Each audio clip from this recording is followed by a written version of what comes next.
Assalamualaikum warahmatullahi wabarakatuh. Hari ini kita akan mewawancarai salah seorang mahasiswa yang akan menceritakan hasil penelitiannya.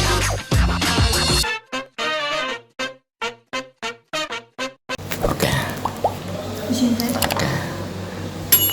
Bisa perkenalkan diri?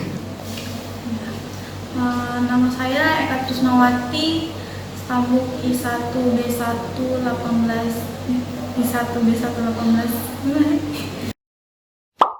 Nama saya Eka Trisnawati, Stambuk I1B118012.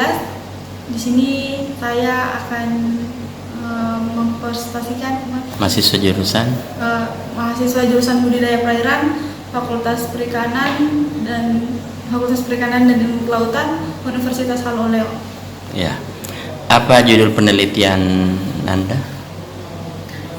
Judul penelitian saya tentang fermentasi pupuk organik menggunakan salinitas berbeda terhadap kandungan unsur hara makro, nitrogen, fosfat, kalium, dan pertumbuhan total fitoplankton.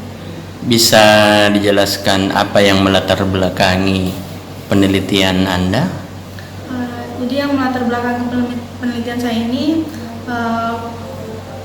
dua topiknya. Yang pertama, menjawab permasalahan yang ada di masyarakat tentang kekurangannya pupuk. Yang kedua, melihat potensi air laut sebagai pupuk tambahan yang dapat sebagai komponen tambahan yang dapat digunakan sebagai pupuk organik.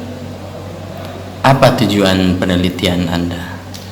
Jadi tujuan penelitian saya ini ada 3 topik. Yang pertama, tentang mengetahui pengaruh salinitas terhadap proses fermentasi untuk melihat nilai total nitrogen fosfat pada pupuk fermentasi dengan jarak waktu fermentasi itu 12 hari dengan 21 hari.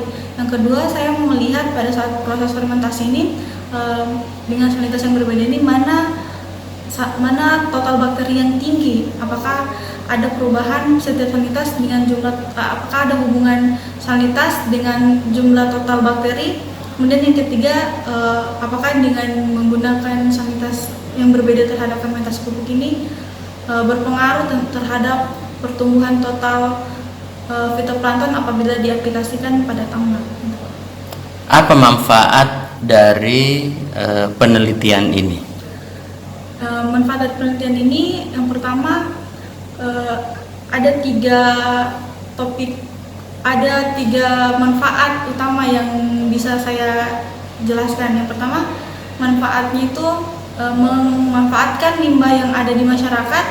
Yang kedua, memaksimalkan fungsi dari air laut, maksudnya memaksimalkan komposisi pupuk organik dengan memanfaatkan air laut. Kemudian yang ketiga, memberikan informasi kepada masyarakat tentang salinitas berbeda ini ternyata bisa dimanfaatkan sebagai pupuk organik. Ya.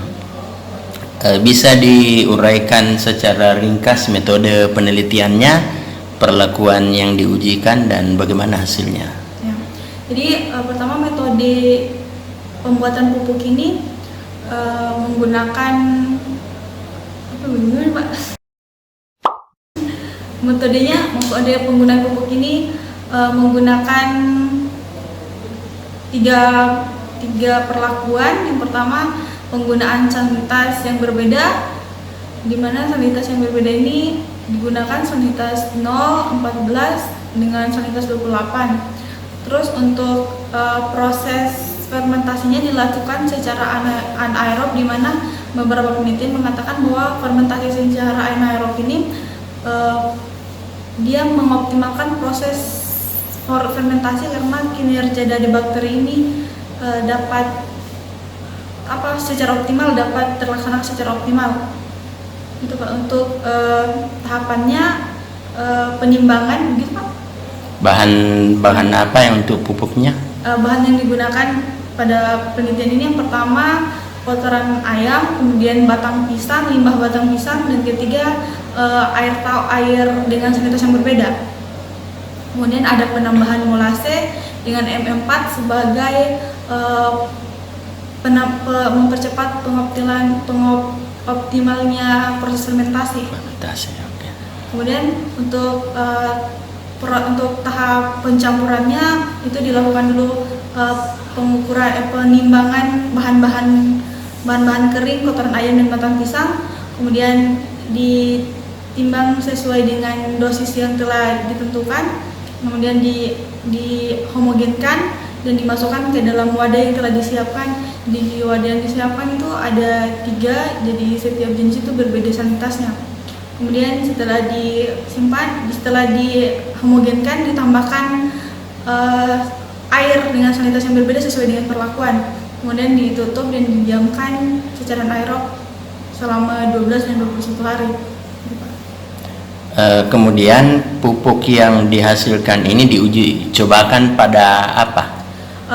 Sebelumnya ini penelitian sudah berlanjut, penelitian saya ini sudah berlanjut, jadi teman-teman saya itu ada yang meneliti tentang fitoplankton apa yang bisa bertahan hidup atau populasinya meningkat dengan penggunaan aplikasi ini, jadi pertumbuhan fitoplankton, kemudian pemanfaatan fitoplankton sebagai pakan alami pada benih ikan bandeng.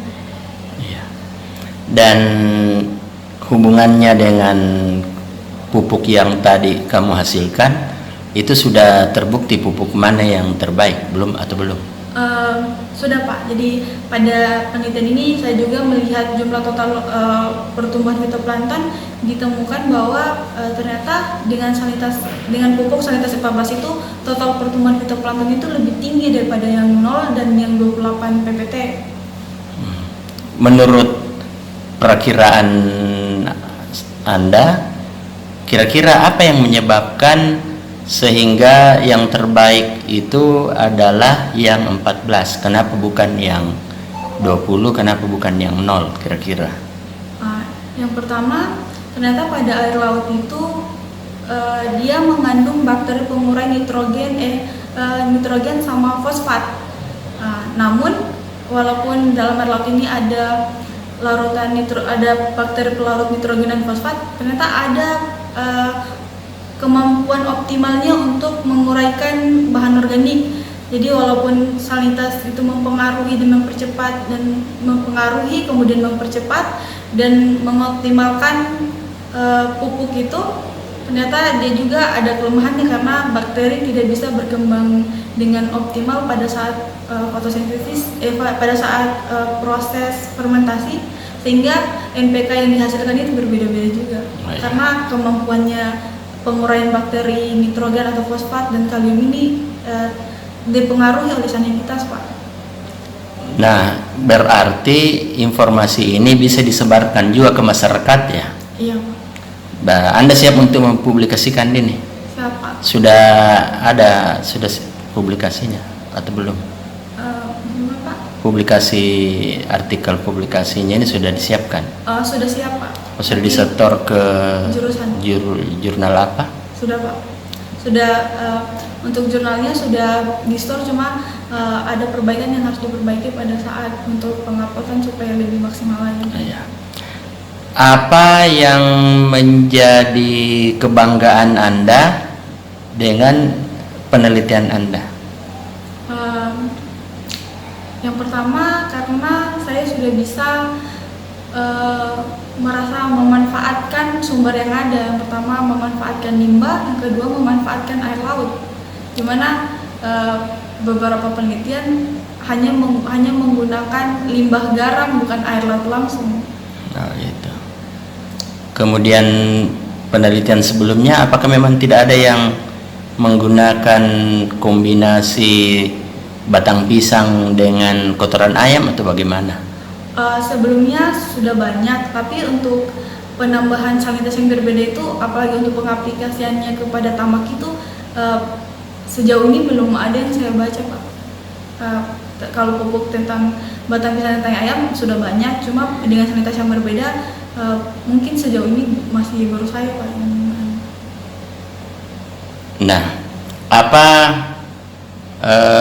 pesan-pesan Anda untuk adik-adik di mahasiswa BDP untuk kesuksesan kuliahnya?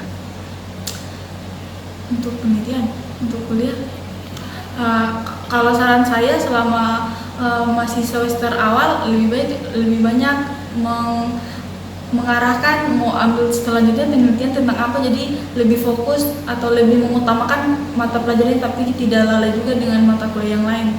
Ya, boleh tahu berapa lama Anda menyelesaikan kuliah? Sejauh ini berapa ya Pak? 2018. Kurang dari 5 tahun, 4 tahun. 4 tahun 4 bulan. Ya, oke, termasuk cepat lah ya. Ya. Oke, bisa kasih support, kasih ini agar alumni-alumni SMA bisa bergabung di jurusan budidaya perairan. Kasih apa namanya, kayak iklan atau apa, ayo adik-adik perikanan ini, adik-adik SMA untuk ini.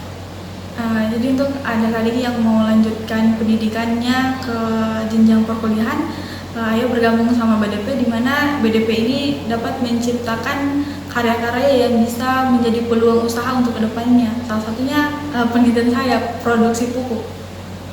Ya.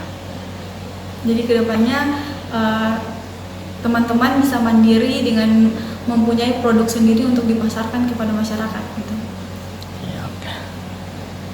Jadi kesan dan pesan untuk dosen di perikanan di BDP?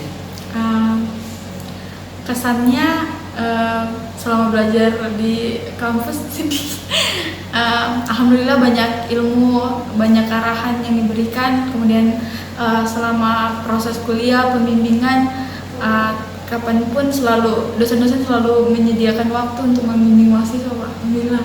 Untuk pesan-pesannya, terima kasih untuk dosen-dosen saya selama menempuh pendidikan, atas arahannya, bimbingannya. Ya begitu Pak. Oke. Tadi Pak.